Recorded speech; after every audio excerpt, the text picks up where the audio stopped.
Assalamualaikum warahmatullahi wabarakatuh. Kami dari kelompok 7 akan mempresentasikan terkait tugas Jarko Mahir mengenai perancangan dan implementasi jaringan komputer berbasis LAN dan web server dengan REST API. Sebelum itu, perkenalkan saya Muhammad Aditya Nugraha dengan NIM H1051231046. Saya Mirabel Aprilia dengan NIM H1051231063. Saya Mirza Fikana dengan NIM H1051231017. Saya Maulana Malik Fajar dengan NIM H1051231051. Nah, di sini terdapat dua jenis kabel, yaitu kabel strike dan kabel cross. Nah, kabel strike ini merupakan jenis kabel jaringan yang memiliki konfigurasi atau susunan koneksi yang sama di kedua ujungnya, di mana berarti pin yang digunakan untuk mengirim dan menerima data berada pada posisi yang identik di setiap ujung konektor. Nah, kabel ini termasuk jenis kabel UTP yang sering digunakan dalam jaringan Ethernet. Nah, fungsi utama dari kabel strike adalah untuk menghubungkan dua perangkat jaringan yang berbeda jenis, di mana perangkat yang berbeda ini memiliki pengaturan transmisi dan penerimaan data yang saling melengkapi, sehingga tidak perlu dilakukan pertukaran posisi pin. Nah, kabel strike memungkinkan perangkat-perangkat tersebut bertukar data secara langsung tanpa gangguan.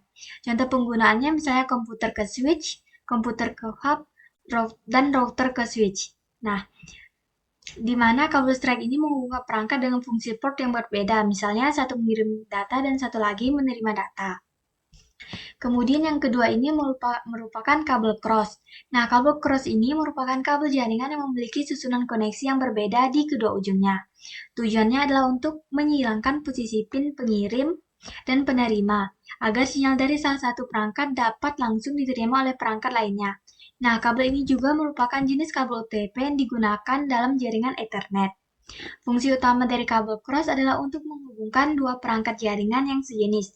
Nah, di mana kabel perangkat memiliki pengaturan port yang sama, baik sama-sama mengirim atau sama-sama menerima pada pin tertentu. Nah, dengan menghilangkan posisi pin, komunikasi antar perangkat sejenis menjadi mungkin. Contoh penggunaannya misalnya komputer ke komputer, switch ke switch, hub ke hub, dan router ke router, serta komputer ke laptop. Nah, ini nih jika ingin membuat jaringan langsung tanpa perantara. Nah, topologi yang kami gunakan di sini adalah topologi star. Topologi star adalah salah satu jenis topologi jaringan komputer, di mana semua perangkat dalam jaringan terhubung langsung ke satu perangkat pusat, seperti hub atau switch. Nah, switch yang kami gunakan di sini itu contohnya IP statis. Dalam topologi ini, perangkat pusat berfungsi sebagai pengatur lalu lintas data, sehingga setiap komunikasi antar perangkat harus melalui pusat terlebih dahulu. Nah, kelebihan utama dari topologi star ini adalah kemudahan dalam mendeteksi gangguan serta fleksibilitas dalam menambah atau mengurangi perangkat tanpa mempengaruhi jaringan secara keseluruhan. Selain itu, kerusakan pada salah satu kabel hanya akan mempengaruhi perangkat yang terhubung melalui kabel tersebut, bukan seluruh jaringan. Namun, topologi ini juga memiliki kekurangan, yaitu ketergantungan tinggi pada perangkat pusat. Nah, jika perangkat pusat mengalami kerusakan, maka seluruh jaringan akan terputus. Baiklah, di sini akan mempraktekkan topologi star, di mana switch-nya saya menggunakan access point, dan untuk kabelnya menggunakan kabel strike dan IP static. Di sini langkah pertamanya saya akan mematikan WiFi, kemudian mematikan Windows Defender Firewall-nya. Ini kan udah mati.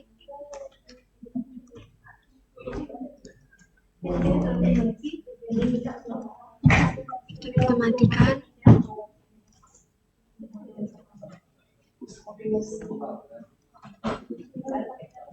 Selanjutnya kita buka Ethernet di control panel.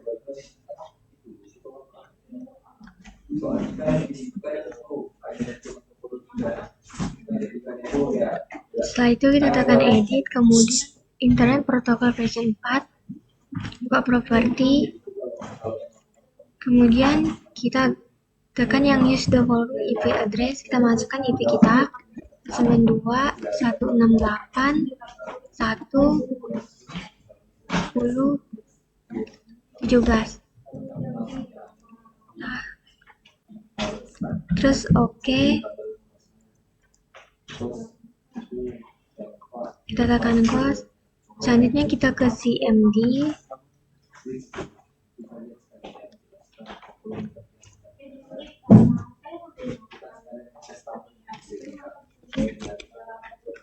Di sini saya akan mengecek jaringan yang terhubung ke laptop saya. Ping 192 168 10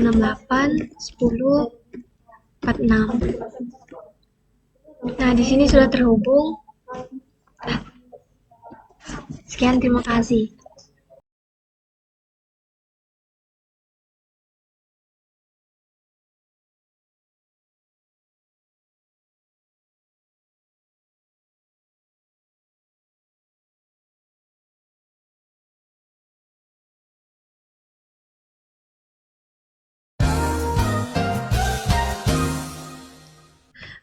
Baik, selanjutnya kami akan menjelaskan untuk menyeting access point menggunakan IP statis. Nah, di sini kita akan menghubungkan terlebih dahulu WiFi untuk access point-nya. Di sini kami menggunakan 7828. Nah, passwordnya sendiri 816 860 dan 25. Nah, ini sudah terhubung. Jadi kita langsung masuk ke bagian 192.168.01. Nah, enter. Kemudian untuk passwordnya kita masukkan, kita buat sendiri. Di sini kami menggunakan admin 123. Kemudian start. Setelah itu kita masuk ke dalam quick setup-nya. Kita pilih next. Kemudian ini diubah ke access point. Kemudian next. Setelah itu untuk namanya kita rubah dengan nama kelompok. Dan passwordnya kami menggunakan password admin 123. Setelah itu next. Karena IP statis, jadi LAN type-nya kita ubah jadi static IP. Kemudian IP address-nya kita masukkan jadi 10.1.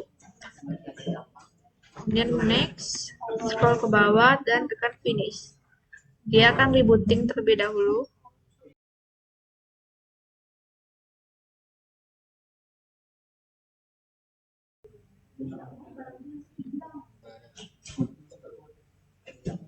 Nah, setelah rebooting selesai, kita akan memberikan koneksi baru untuk kelompok 7. Jadi kita connect dulu.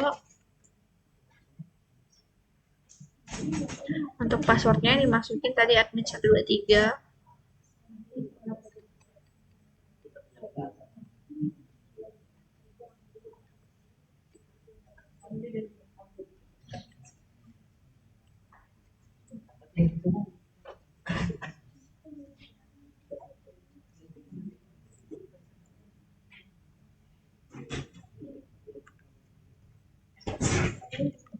Nah, setelah terhubung, di sini kita pindah ke 192.168.10.1. Nah, kita masukkan password yang tadi, admin 123, dan login. Setelah itu kita atur untuk time setting-nya. Nah, time setting yang digunakan itu time setting Jakarta. Kemudian untuk datanya kita klik provisi, terus save. Nah, setelah di-save, kita ubah untuk bagian IP-nya. Di sini ada network dan internet, advanced network setting. Kemudian untuk bagian Wi-Fi-nya kita edit ke IP4 properties. Setelah itu kita masukkan. Di sini saya menggunakan NIM masing-masing 18 10 63. Kemudian subnet masknya defaultnya yang tadi 168 10 1. Terus oke. Kemudian untuk mengeceknya kita ke CMD.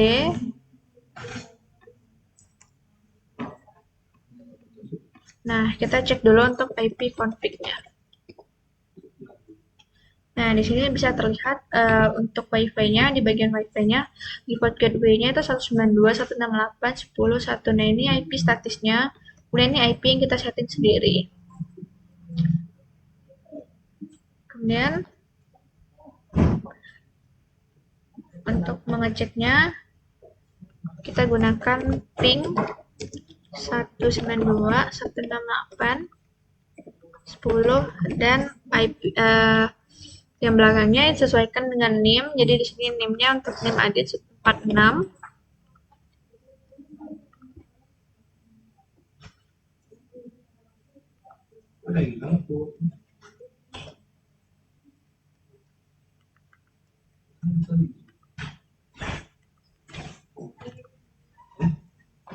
Kemudian kita cek konfigurasinya. Nah, di sini dengan Adit sudah terhubung. Kemudian untuk Malana,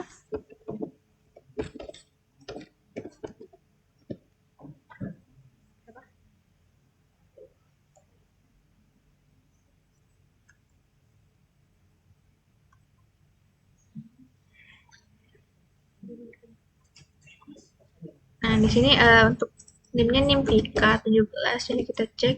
Nah, di sini sudah terhubung. Jadi dari access point IP status ini kita bisa menyeting bagian IPv4-nya, sedangkan default gateway-nya akan mengambil IP status. Nah, di sini digunakan 3 laptop. Jadi laptop pertama sebagai servernya, kemudian 2 laptop yang dihubungkan dengan WiFi. Jadi ini bisa dihitung sebagai topologi STAR.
Di sini saya akan menjelaskan tentang access point, tapi menggunakan IP dinamis.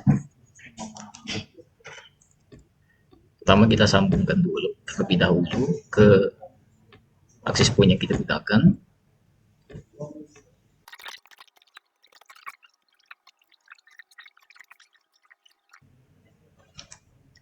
Jika sudah tersambung, kita lanjut akses ke webnya, yaitu dengan 192.168.0.1.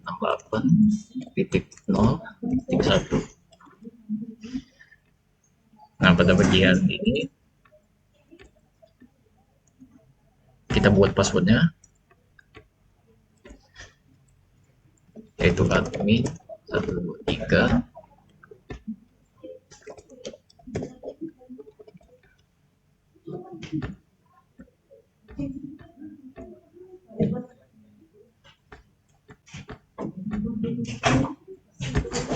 Nah, pada bagian DHCP ini sama saja seperti IP statis, cuma bedanya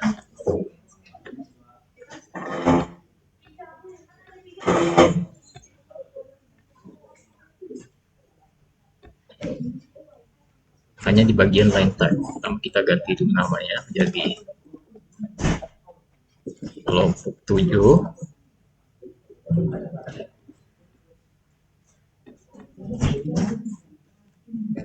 Wallet passwordnya kita ganti menjadi admin 123. Lalu pada line type-nya kita pilih Smart IP DHCP. Ya. Jika sudah kita finish,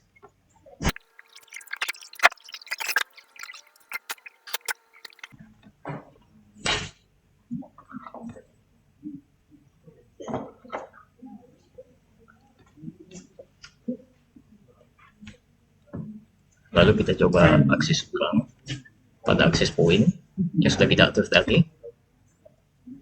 admin 123.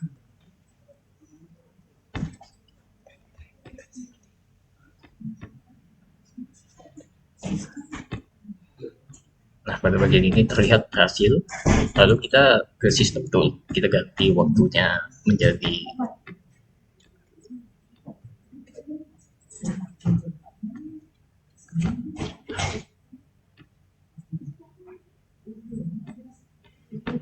Jakarta dan kita get from PC. Lalu save. Kemudian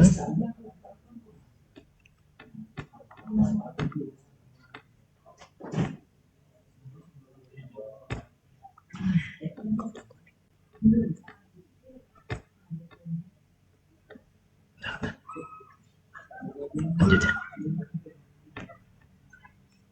Kemudian kita cek lagi pada bagian WiFi, cek pada bagian Internet Protocol version 4. Pastikan pada bagian ini sudah di HCP. Jika sudah, kita ke command prompt, kita tes IP config.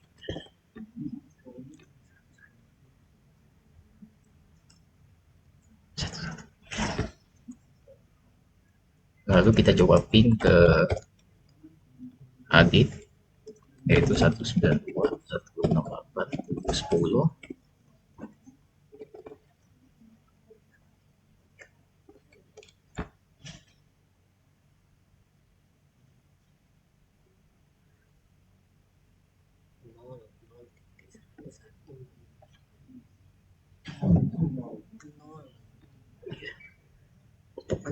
Potong bisa ini.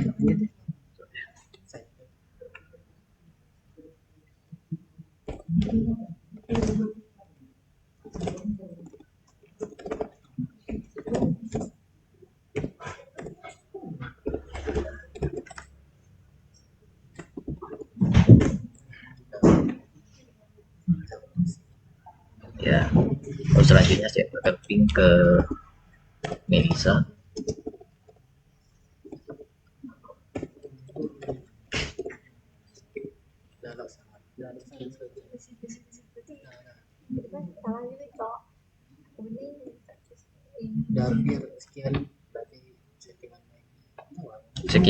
Sekian dari settingan access point menggunakan DHCP. Terima kasih.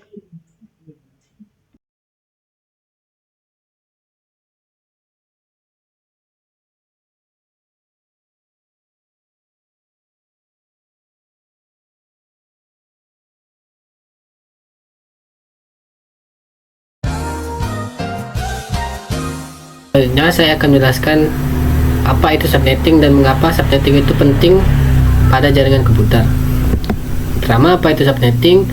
Subnetting adalah salah satu cara untuk membagi sub jaringan menjadi sub-sub kecil atau bagian kecil, di mana jaringan tersebut akan disesuaikan dengan kebutuhan dari kita. Misalnya dari kelompok kami kan hanya beranggotakan 4 orang, yaitu bisa menggunakan prefix dari IP kelas C dengan prefix 29. Nah, gimana sih cara pembagian prefix itu? Nah, bisa dilihat di sini adalah biner dari subnet kelas C, yaitu 111 sampai di akhir itu ada 11000000. Cara menghitung dari berapa sih dimulainya IP pada prefix tersebut bisa dilihat dari sini. 11 berarti 2 pangkat 7 ditambah 2 pangkat 6, dimana hasilnya adalah 192. Jadi di subnet masknya kita atur 255.255.255.192, dimana prefix tersebut adalah prefix 26 karena bilangan biner atau angka 1 yang berada pada prefix 26 adalah 26 angka 1. Nah, pada prefix 29 berarti di sini ada 29 angka 1 atau biner 1, dimana kita akan menghitung 2 pangkat 7 ditambah 2 pangkat 6 ditambah 2 pangkat 5 ditambah ditambah 2 pangkat 4 tambah 2 pangkat 3, dimana hasilnya adalah 248. Nah, pada subnet mask kita akan mengaturnya 248 juga, dimana 255.255.248. Nah, alasan kami memakai prefix 29 adalah karena jumlah anggota kami dengan ditambah network dan broadcast itu sudah cukup, karena 2 pangkat 3 atau sama dengan 8 itu sudah sangat cukup bagi kelompok kami. Sekian penjelasan subnetting yang dapat saya sampaikan. Selanjutnya akan dijelaskan oleh teman saya.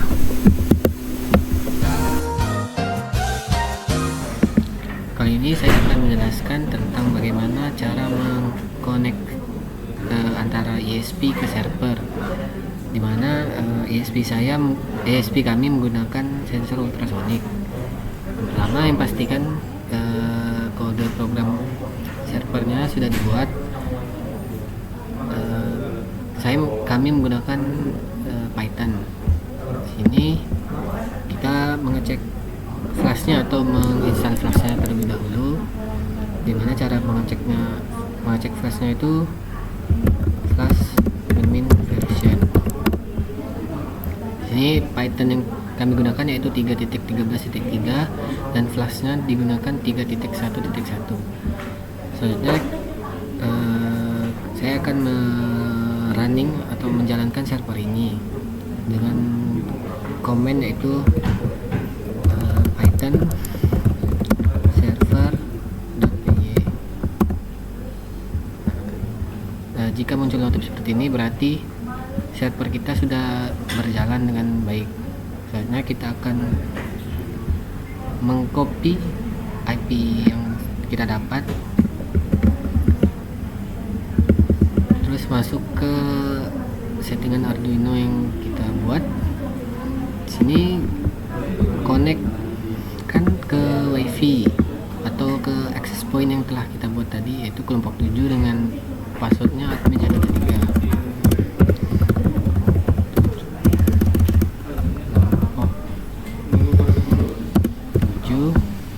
Passwordnya admin 123. Di sini kita masukkan IP yang ada di server tadi.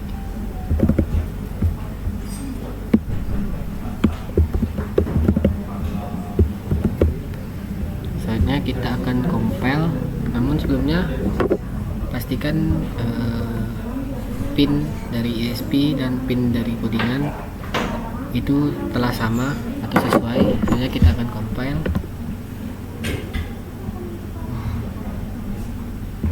Pastikan ini sudah benar dengan cara kita ke device manager, ke bagian port COM10. Kita tunggu.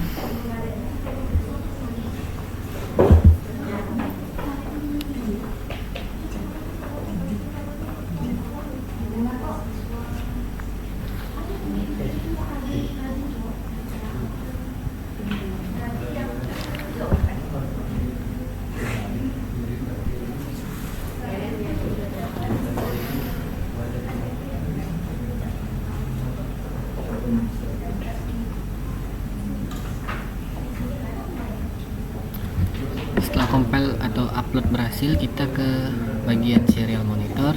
Kita atur baud rate-nya ke 115.200. Nah, di sini status data diterima sudah berhasil.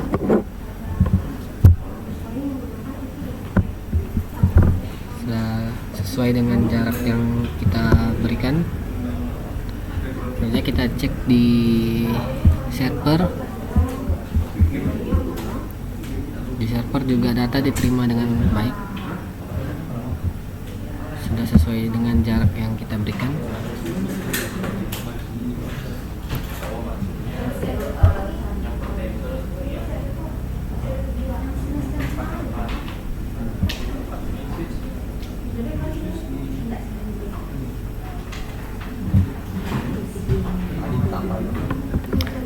Sekian penjelasan dari saya.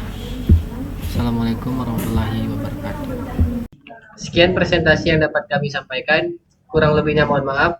Wassalamualaikum warahmatullahi wabarakatuh.